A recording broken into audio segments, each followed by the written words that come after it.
Hi, everybody. Welcome into another new episode of Caton's Corner here on CUTV. As always, I'm your host, Tom Caton. I'm back. It's only been 2 weeks. I told you I'd get back into that routine of filming a show every 2 weeks. I kept that promise because, as you all know, the show is winding down to its final day here very quickly. But if you did see at the opening of the show, you may have noticed a graphic that I created that said 5 shows left. And it's true. Including today's show, there's only 5 shows left until the final show of Caton's Corner, which I'm affectionately calling the farewell show, coincide with my farewell season. I know Gary doesn't want to hear it, but it's going to be happening. The farewell show is scheduled to be filmed the first week of May 4th, I believe. So that's just under 2 months from now. I have my countdown for the number of days until graduation, which I believe is just about 60. And I have my countdown for the number of days until the final show. I know I'm still filming at home for the time being, but I really do hope to try to get in the studio at least one last time. If arrangements can be made, we will find that out. But other than that, I have got another great show planned today in a little bit. I have some CalU professors joining me to talk about some of the university's virtual events for Women's History Month this month, and to talk about one particular event that will be happening this week. Then later on in the show, I have a little Cal Times family reunion. I'll be talking with Rachel Krieger, one of good friends of mine, and a few other Cal Times members to give me an update on what they've been doing since we last saw each other. But before we get into anything else, let's get into our first segment, our favorite segment, at least my favorite segment. You all know what it is. Let's take a look at this week's memes of the week. We will go ahead and look at the first one. Me when I find out who's been spending all of my money. I'm the last person I would have suspected, but it was me all the time. That's pretty much me. We will move on to the next one. Seeing work memes like, humor based on my pain. For those of you that know how I work at Arby's, I definitely relate to this one. So we will move on to the last one.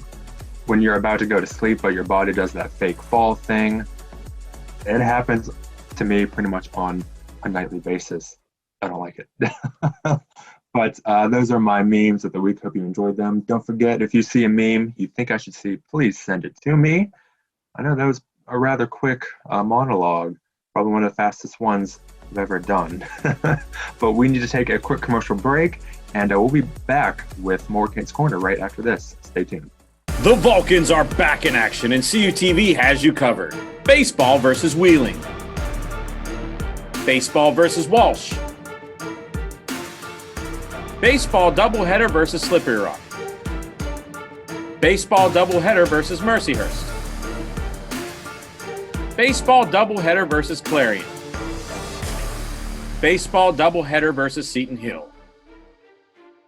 Vulcan softball doubleheader versus Gannon. Softball doubleheader versus IUP. Softball doubleheader versus Slippery Rock. Softball doubleheader versus UPJ. Softball doubleheader versus Seton Hill. Vulcan swimming dual meet versus St. Francis. Vulcan tennis match against Edinburgh. Follow all the action live on CUTV Sports 1. And for more information, check out calvulcans.com. Have you seen the new CalU Vulcan logo around?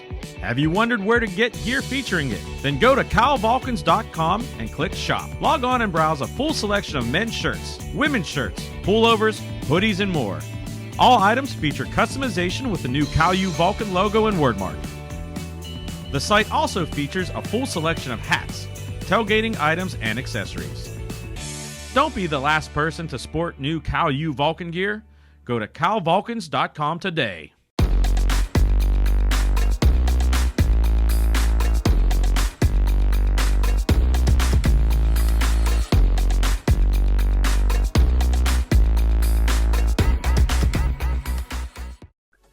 Welcome back to the show, everybody. My next pair of guests are here to talk about some a certain virtual event that is scheduled for this upcoming Thursday as part of the university's schedule of Women's History Month events.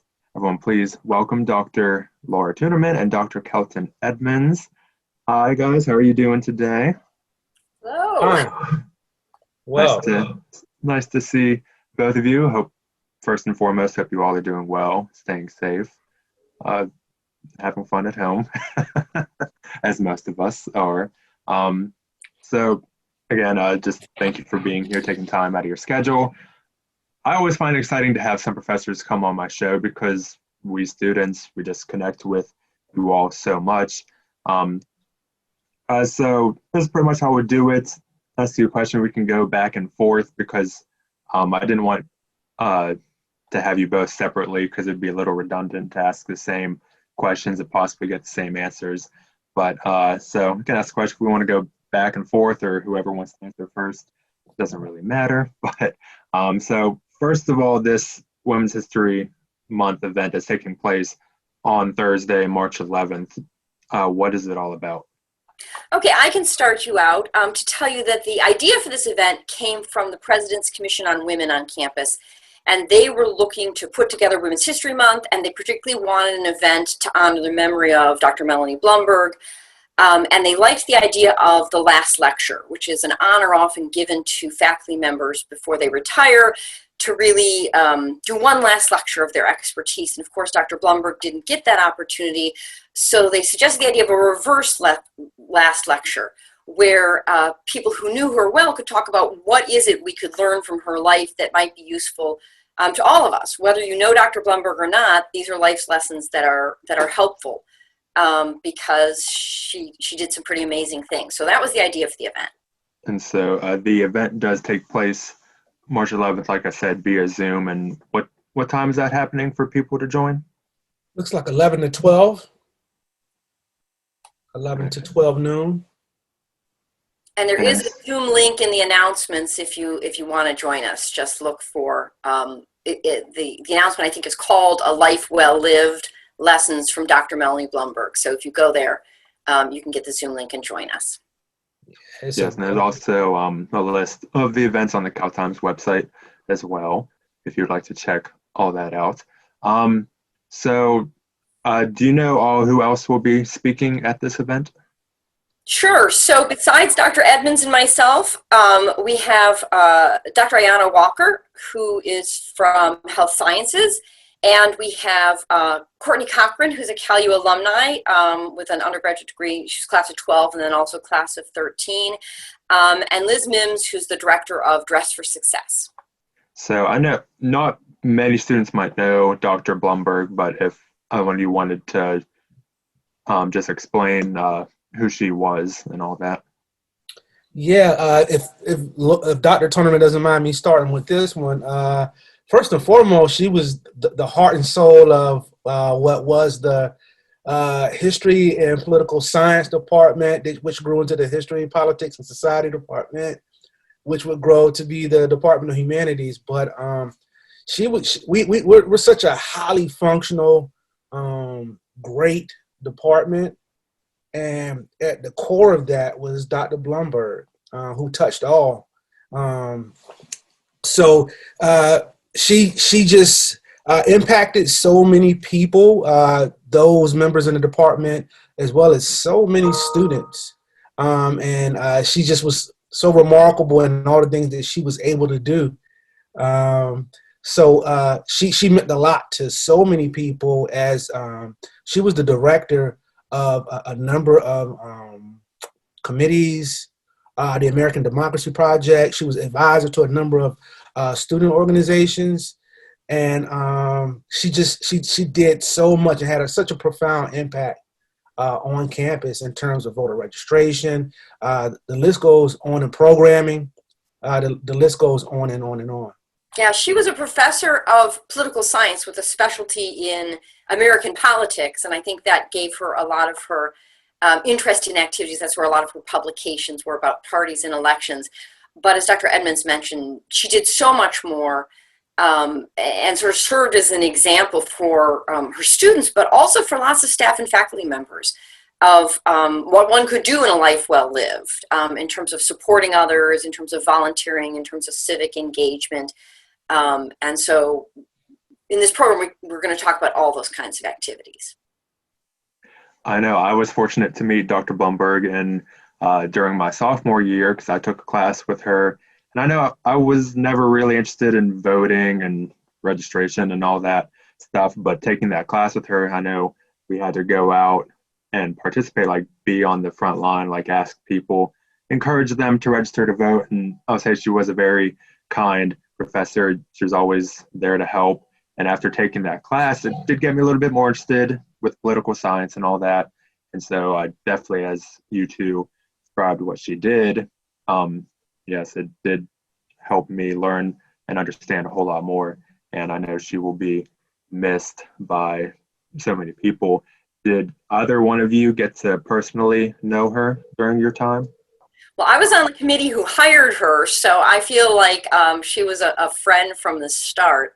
And her office was next to mine, so we always talked. And since her passing, I've taken over the American Democracy Project, and I'm actually really glad to hear, Tom, that you have now become a registered voter, because that hard work continues, right? We have an election coming up in May, and one of the things we'll say at the end of this event, and every event that I'm at, is that, you know, we still support students registering to vote, students figuring out vote. There's a spot on the university website that gives you all that information, and she started those kinds of things, and so we sort of worked in supportive ways for a long time, and now we're trying to continue that effort. So you're a success story, and I hope there are a lot more out there.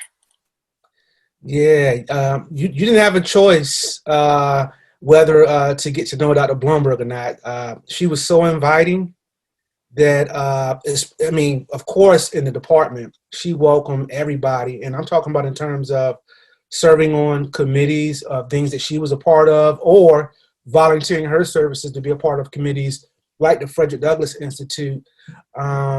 She was always just so supportive and always willing to collaborate as well and present opportunities to you.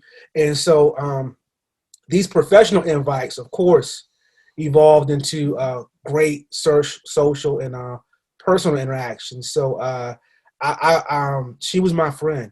She was my dear friend, and she was so helpful. I remember, my first. Yeah, I came in as a pretty young faculty member, and she was one of the first ones to welcome me with open arms. And one thing I like to say about her is, in terms of her support, because that's what really stands out to me to this day. It wasn't just lip service. It wasn't just, well, how did that program or that paper presentation you did, Caton, how did it go? A lot of times, she would show up to things. She was at every, I've helped organize 14 hip hop conferences at Cal U. She was at every one of them, front seat. Right, so she showed up. She put action behind her words and her beliefs of supporting you to the nth degree. And I try to carry that because, ultimately, you look at people in terms of their legacy, and that's a part of her legacy that I try to, uphold, and I want to carry on of being as supportive as she was. And that also ventures out to this area of mentorship. She was an excellent mentor, of course, to students, but also to faculty members, whether it be sharing her dossier materials, helping you increase your levels of professionalism, and all of those things, giving you good advice, giving you constructive criticism. She was always there for you, very service oriented, always having her door open, literally and figuratively, not only to students, but to department members as well. Like I said, during the time I got to know her, our class was at 9:30 in the morning. I know for me, 9:30 is too early at times, but we would just come into the room like, hi, good morning, like ready to start the day and just to get us, like, have us wake up and all that. But yeah, she was just very kind and all that. And I know both of you have said a little about this, but Dr. Blumberg did make an impact on campus for so many people, students, staff. I don't know if you wanted to elaborate any more on that than you did. How does she make an impact and all that? Well, I can certainly say there are things. I don't know why it does that. Okay, I can certainly say there are things on campus that she started. We have been acknowledged as a voter-friendly campus, which is a pretty rare designation. We just were acknowledged for the third time. The announcement's coming out tomorrow, I think. And she was the one who put us in place for that. And that's for our voter registration numbers and our efforts to get our students involved in civic engagement. She was the faculty member who decided that we should send students to the Democratic and Republican conventions, that would be a really important experience for students. And she made that happen every 4 years for presidential elections for all the years that she was here. So she really started some programs and some ideas that I hope we can carry through that really make our campus a much more socially minded and politically minded place, and that's a wonderful thing. Yeah, what really stands out to me is she did so much, and it's almost like she turned hours into minutes. She did a lot, things that it would probably take me weeks to do. She could do in a matter of days. Just the American Democracy Project, she showed it a lot of that burden and everything that went along with that. And what we're seeing this year without her, it's taken so many of us, and we've done a great job under the leadership of Dr. Turnerman. But so much of what we're doing amongst dozens of us, she was shouldering a lot of that burden on her own. And she would, occasionally ask for help or position us in certain places, but she did a lot. She mastered multitasking. I'll definitely say that about her. It's amazing how much she was able to accomplish. And, with young kids, I have kind of a crazy sleep schedule at times. The older they get, the better it's getting. But with that being said, sometimes I would be up at 3 or 4 in the morning. So while I'm up, I'm like, why don't I shoot off this email to Dr. Madden or Dr. Blumberg, right? And when they get up or when they get up and about at about 9 or 10, they'll respond to me. I shoot Dr. Blumberg an email at like 3:30 in the morning or 4. She immediately responds to me. I'm like, when do you sleep, Dr. Blumberg? It was amazing the range of hours that she was up, and you think you're beating everybody to the punch, and lo and behold, she's responding back to you. So there are a lot of nothing but great memories, so many good things to emulate about her, and it's just an honor to have been her colleague. And I'll say this again, she was one of my dearest friends on campus. Definitely.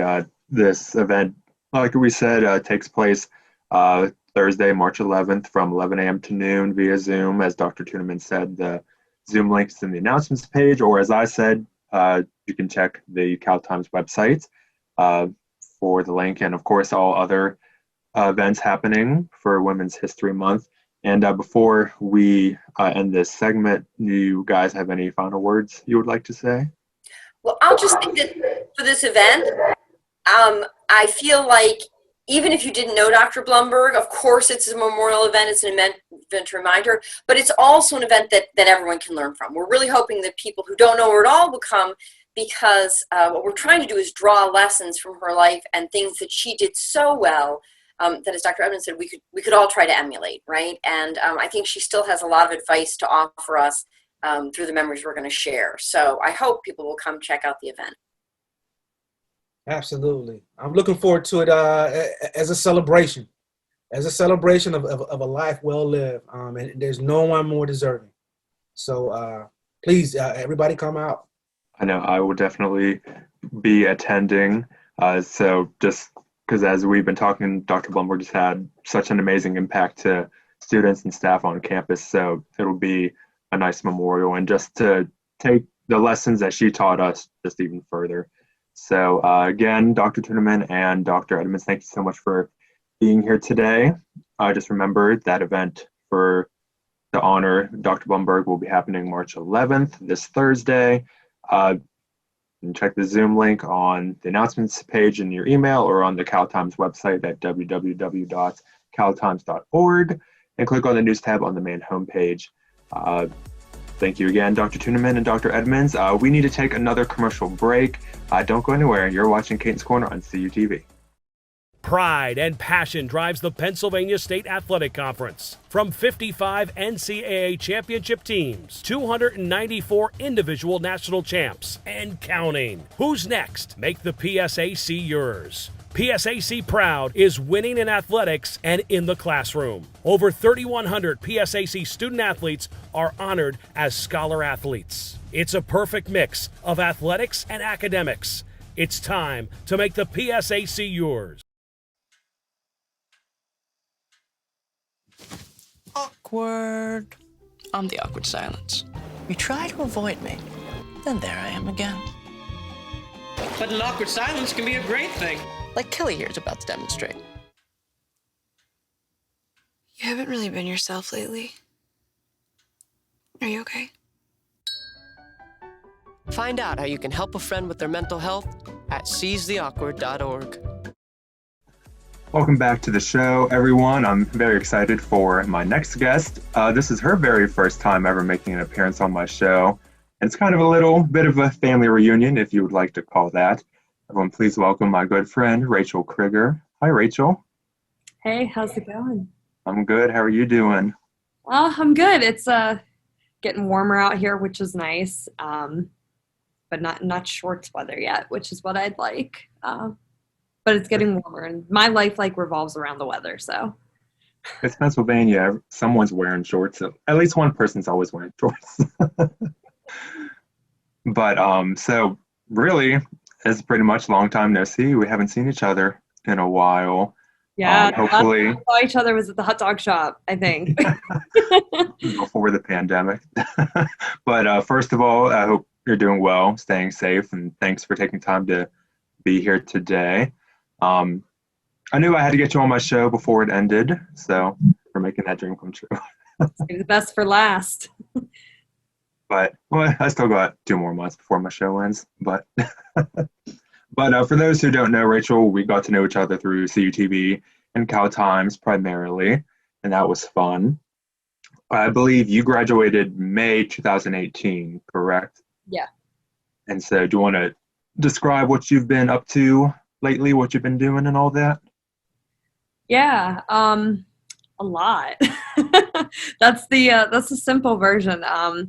Just kind of going in order. When I got out of school, I was working a seasonal job with the Women's Premier Soccer League, just doing some writing for them, helping out with their social media, which was great. It was nice, kind of dipping my toes into things. And then in November of 2018, I got hired full-time at Dick's Sporting Goods in their marketing department, which really surprised me because I don't do marketing. I didn't go to school for marketing. I went to school for journalism. I wasn't even in the school of communication. I was in the English department with Dr. Carlisle and company. So that was interesting. Long story short, not taking video 1, video 2, and audio 1, audio 2. I was taking English literature and British literature, and I was like, I think I picked the wrong major. But yeah, I did marketing until I got laid off last year because of COVID. But I've been doing a lot of side work, and by side work, it's full-time work that is technically side work. I've been with a site called Equalizer Soccer. It's really a hub for women's soccer since August of 2018, I think. And I'm their social media coordinator. I do writing for them. And when the NWSL season is in full swing, it's it's a lot of work. It's a lot of weekends and stuff, so I don't get to go away a lot. Now I write for a couple sites. I'm a senior editor for a site called Last Word on Soccer with my friend Matt Pollard. And right now I am here at Lutheran Senior Life up in Zelienople, Passavant community. I don't know how much longer I'm going to stay here, but it's been a good experience. It's just, it's not what I want to do with my life. And I kind of, discovered that pretty quickly. But I like the people I work with, so. So I remember when I first texted you last week asking if you wanted to come on, and I know you were saying, oh, I have like what you've been up to lately. Like, oh, I've done so much, and really hearing that now, you have done a lot since Yeah, and you I mean, graduated. that's the paid stuff. I mean, I didn't even I'm not going to go in for hours because I would literally be here for hours, but I mean, I coach basketball. This is my 7th season at Our Lady of Fatima. I'm finally got to be head coach this year, which has been exciting, but I coach JV varsity girls basketball, and I coach JV and varsity soccer. So there's like 2 weeks 2 times a year where the seasons like overlap, and it's just pure chaos because it's Monday, Wednesday, Friday basketball, Tuesday, Thursday soccer. So when it's those 2 weeks that overlap, it's like 14 straight days of, coaching. But like, I love the kids. So, and then I have like, I call myself the unpaid intern of my church because of all of the different jobs and like things that I have to do, especially now with COVID. Like I'm in charge of all of the streaming. So yeah, I mean, it's a lot. I remember when I first came to Cal in fall of 2017, and I came down to the media suite open house, and I believe that was the first time I met you. And some of the people were asking me where I went to high school at, and I said Ambridge, and almost immediately everyone was like, "Oh, do you know Rachel?" And I'm like, "Who's Rachel?" we're neighbors. We're Beaver County neighbors. We're literally, you said Zelienople, that's like 10 minutes from here. Yeah, So, and like, I live in Swickley right now, so I'm literally right next to Ambridge. I know you told me you went to Hopewell Mhm. and all that. I was like, I've never heard of a person named Rachel. So I just thought it was funny. That's a memory I know I'm going to keep forever.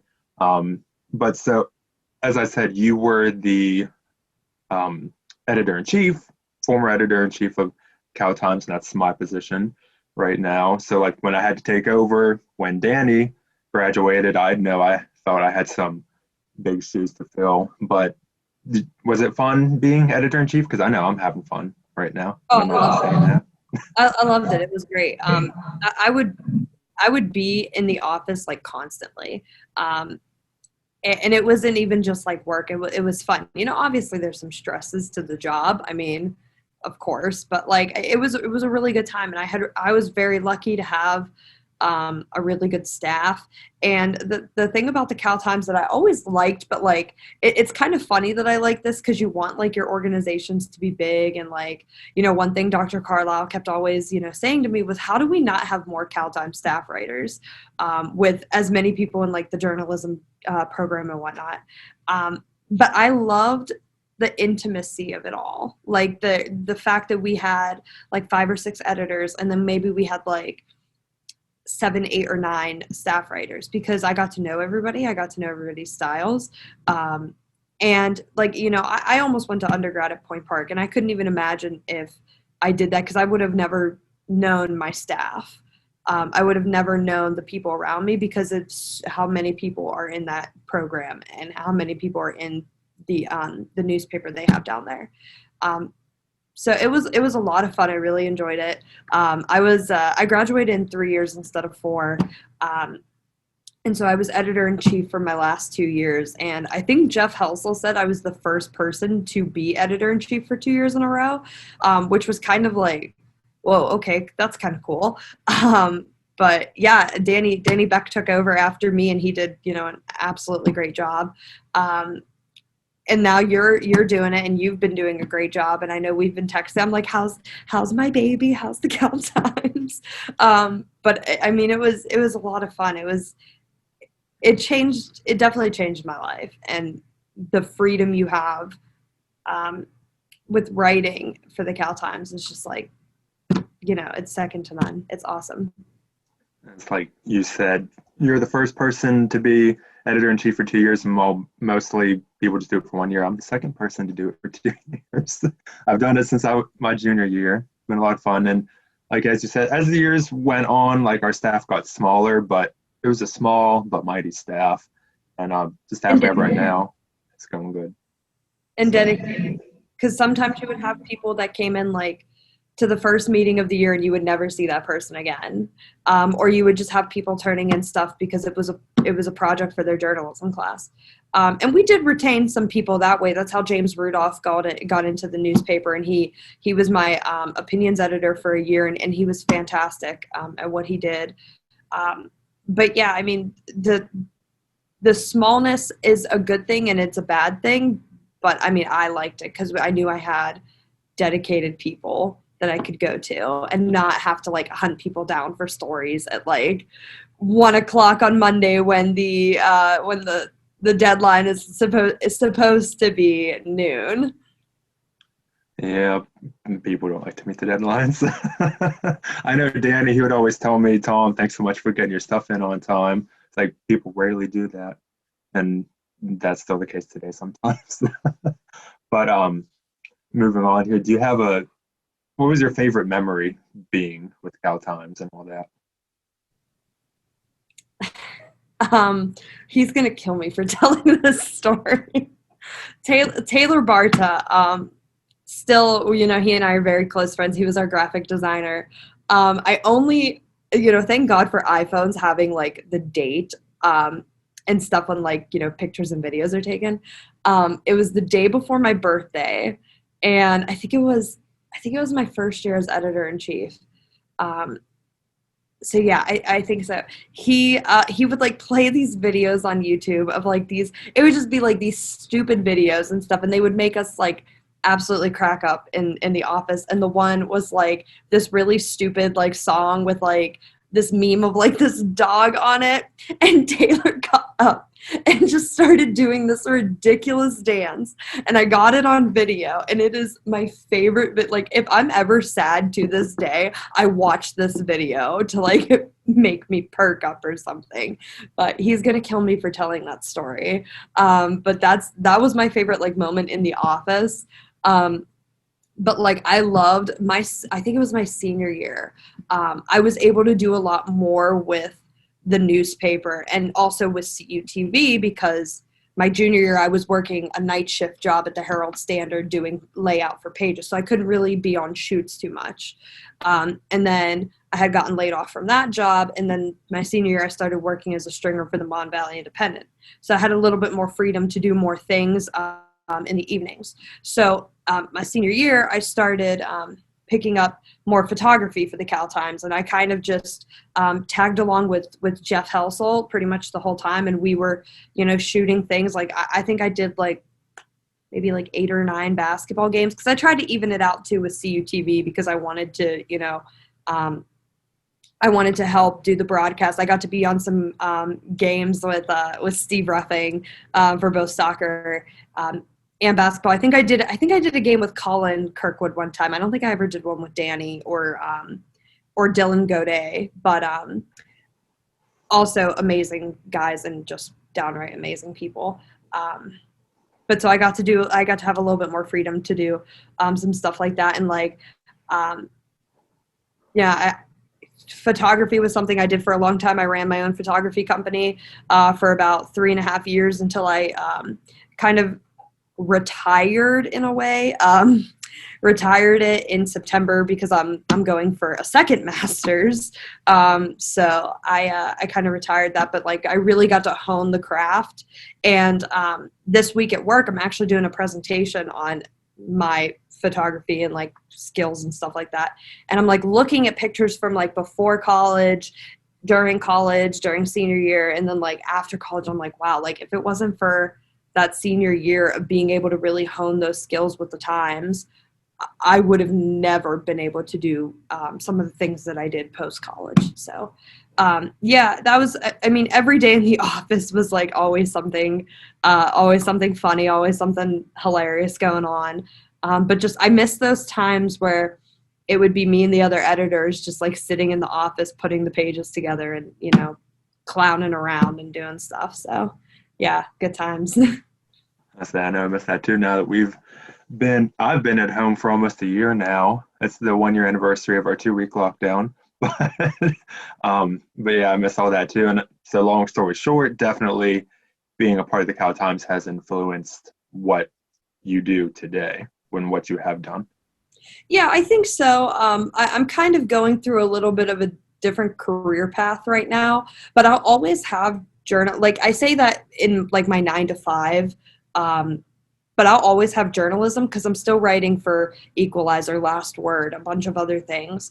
So I'll always have that, and I'll always be a journalist at heart. But yeah, I mean, Cal Times, it changed my life. I mean, I wouldn't have gotten the jobs that I had if I wasn't editor-in-chief, or if I wasn't an editor in general, or just a writer. So it definitely changed my life. So before we wrap up here, any final words you would like to say? I did want to, because I think this is kind of news to Gary Smith, who's on here with us, but I did have a career shift, and it's okay to go to college and like go for something completely different down the road. I got out of undergrad and I was like, I'm going to grad school to get my media communications degree, and then I'm going to move to Seattle. I'm going to work for a soccer team, and that's it. And then last year in the summer, I kind of got an invisible slap upside the head, and I realized that maybe wasn't quite what I wanted to do. I'm Roman Catholic. I've always been very big in the Catholic Church, and it's very important to me.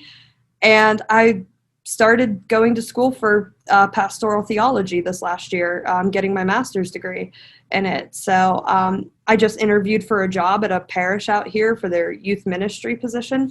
So, I mean, I went to college for journalism, and then I went to grad school for media communication. And look where you are now. And now I'm applying to jobs at Catholic churches. And listen, I know I'm not going to be a millionaire, because nobody who works for the church is a millionaire.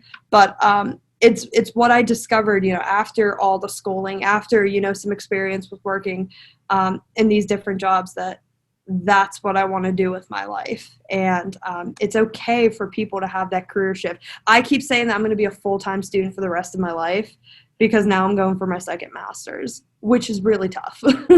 But yeah, I guess that's just, that's kind of the career path I'm going on. I'm hoping I get this job, and yeah, we'll just see where it goes. But I always have journalism. So shout out to Jeff Helsel for putting up with me for 3 years, because that's probably the best way I can say it. So yeah, I know Jeff's dealt with me for 3-4 years now. I don't know what he's going to do after I leave. Oh, I gave Jeff so much slack. He and I are like this to this day, but like, man, there were some times where I was just like, pump the brakes, Jeff. Like, I taught Jeff every slang word he probably knows now. I know, yeah, a couple times he'd give a nod to you and be like, Jeff, where'd you learn that word at? And he was like, oh, I learned it from Rachel. So, but yeah, definitely best of luck trying to obtain your second master's. And I know it was so great to see you. Like you said, if we can meet for the hot dog shop, we definitely can. Yes, likewise. It was good to be here. Like I said, I'm getting good people on my show before it ends, so I got to get some other famous people that we knew of. But like I said, Rachel, thanks so much for taking time to be here today. It's always great to see you. Likewise. So we need to take another commercial break, and we'll be right back with more Caton's Corner after this. Stay tuned, everybody. Hey, Bobo, do trees tell each other stories? I'm sorry. I'm afraid I don't know that. Hey, why don't we go find out? Listen. Can birds draw pictures? I don't have an answer for that. Dad, do stars visit their friends? Look!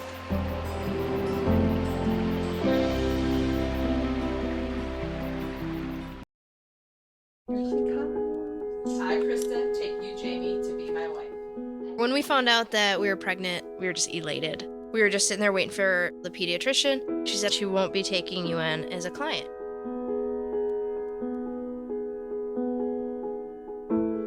We are a lesbian couple, but she's just a baby. She's the one you're denying the service to.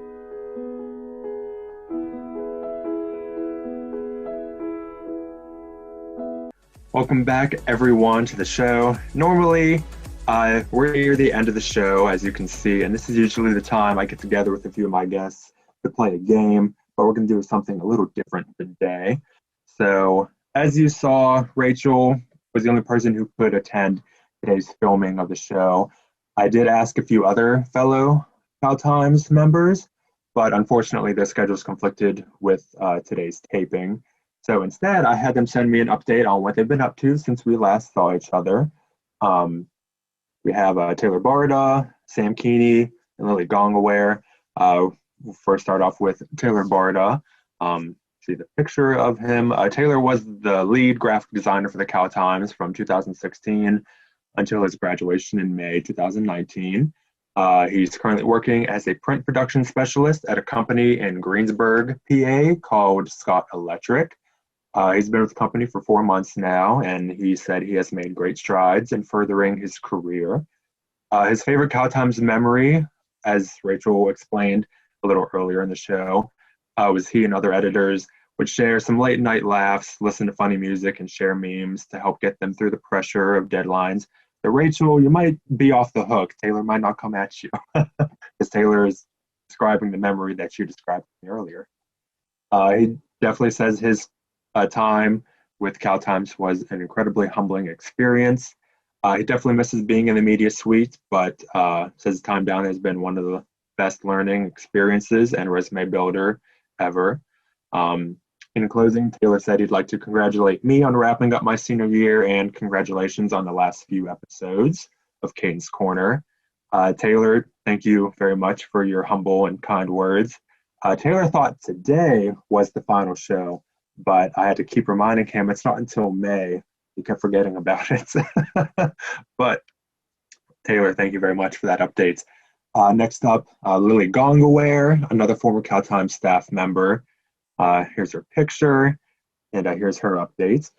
Lily was also a graphics designer for the Cal Times during her junior and senior years, and she graduated last year in May. She's been looking for a job, but almost for everyone, the job market hasn't been kind lately because of the pandemic, but she has been applying for some full-time positions while maintaining some freelance gigs and contract positions. Lily says her favorite Cal Times memory was participating in the org fair and media suite open houses. She said it's rare to have a whole staff work together and being in extreme work mode, so those events always made a good time. Was always made for a good time.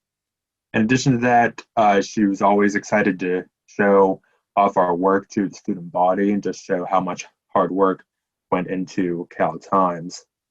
She does say her work with Cal Times definitely has influenced in what she does right now. Her current design of her portfolio, as she was telling me. And she also says sorry she couldn't be here today due to her schedule, but that's okay as long as we got her in. So Lily, thank you for your update. And the last former Cal Times member to talk about is Sam Keaney. Sam graciously sent me a video update of what she's been up to lately. So let's go ahead and take a look and see what she's been up to. Hi everyone, it's Sam Keaney here. I graduated from Cal U in May of 2020 and I was the entertainment editor for the Cal Times newspaper. So since graduating from Cal U, I actually just accepted a full-time video editor position with a company called the Oxford Club. They are a financial newsletter and publication based out of Baltimore, Maryland, and I get to edit all kinds of videos for them. So I'm working remotely right now until their office reopens, but every day I just get to sit at this computer behind me and edit long-form videos and short-form videos. I'm doing a lot of motion graphics work, which is something that is kind of new territory for me, but I'm definitely excited to keep learning and growing my skill sets in that. And I actually am working with a whole creative team that's really similar to the Cal Times staff. I'm working with graphic designers, video producers, video editors, and even a copywriting staff because we do a lot of script writing and things for our promotional videos. So all of this experience is really closely knit to what Cal Times was like and has definitely helped me kind of transition into this new role. So I have a ton of different memories from working at the Cal Times. Obviously getting to spend time with all of you was top-notch and up there, but I think one of my most specific and favorite memories would probably be the bi-weekly newspaper routes and filling our carts up and going around campus and getting to deliver newspapers. That was always something I looked forward to, even though it was kind of difficult sometimes, you know, depending on the weather and whatnot, but that's definitely one of my favorite memories from working at Cal Times. Yeah, so obviously I do really value all of the experience and fun times that we had working at Cal Times and CUTV. There was a lot of creative freedom there and a lot of room for me to grow my skills as a video editor, as a video producer, and as a writer, which has definitely helped me in my current role right now. Being able to step into this role and being a new team member, especially when you're working remote and you're not getting the time to kind of form these personal connections that we may have been able to do if COVID wasn't a thing. So, just having the experience of working with a staff and working with other people of like minds, graphic designers, writers, all of that has really helped me in my current role and made me fit in a lot better, I think. So I'm really grateful for all of the experience and all of the people I've met through Cal Times and the media suite. And I just say thank you again, because from the bottom of my heart, all the experience I gained from Cal U has definitely helped me in my current role. But to wrap things up, I just want to say congratulations, Tom, on graduating. I'm looking forward to seeing all of the things that you're going to accomplish in your career. I know you got a great path ahead of you. And once again, just thank you all for letting me be on the show today, and thank you again for all of the memories and good times that we've had. Thank you so much, Sam, for updating us. I hope you, Taylor, and Lily are all doing well and staying safe. Again, it was unfortunate we couldn't attend today's taping, but maybe another time if you want to. But there's only 4 shows left to go. So, well, that is it for today's show. I'd like to thank all my guests, Dr. Tunerman, Dr. Edmonds, Rachel, Krieger, Taylor, Sam, and Lily. I appreciate all the time that you spent with me today, and appreciate the updates that you sent me. Well, I need to get out of here. I need to go get ready for work. I'll be at work in just about an hour, so I need to go put my face on. I'll see everyone again in 2 weeks for another new episode. Until then, wear a mask, keep your hands clean, stay safe. That's pretty much it. Thanks so much for watching, and I'll see everyone next time. Bye, everybody.